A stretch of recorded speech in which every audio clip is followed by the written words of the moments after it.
The trial of a U.S. Army sergeant charged in the death of a Chinese-American soldier continues. At the court-martial Wednesday, Private Danny Chen's father and his roommate were called to testify. CCTV's Jessica Stone has been following the trial and joins us live now from Fort Bragg in Fayetteville, North Carolina. Jessica. Good evening, Elaine. Well, testimony at this trial today centered around two fundamental questions: whether Private Danny Chen was a good soldier or whether his family problems led to his suicide.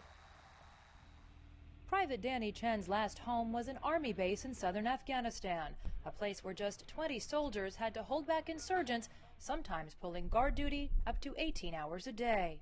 It was here that Sergeant Adam Holcomb repeatedly called Chen racial slurs and disciplined him for his mistakes on guard duty, like forgetting his night vision goggles and falling asleep, mistakes that could cost lives. But Chen's fellow soldiers testified that they felt Chen was being mistreated, one saying, quote, "He said it made him angry sometimes, but he didn't think he could do anything about it." His fellow soldiers did nothing either. 5 days before his death, Sergeant Holcomb dragged Chen across gravel as punishment for leaving the water heater on.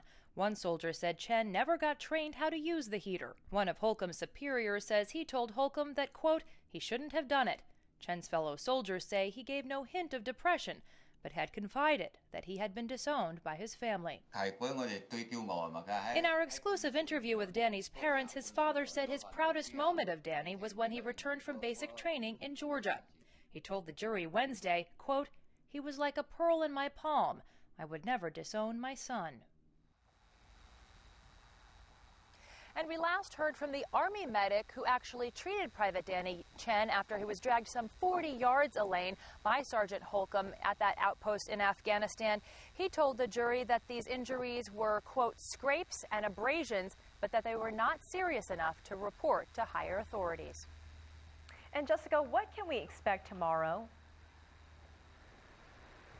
Well, tomorrow we believe that the defense will get to start its arguments. We believe that the prosecution will rest and the defense will get to lay out its case. Elaine, all along, the defense has essentially been very, very aggressive on Sergeant Holcomb's behalf, getting into a lot of issues surrounding the character of the witnesses that have been called. We can expect a blockbuster defense tomorrow. Okay, Jessica Stone reporting live from Fort Bragg in North Carolina.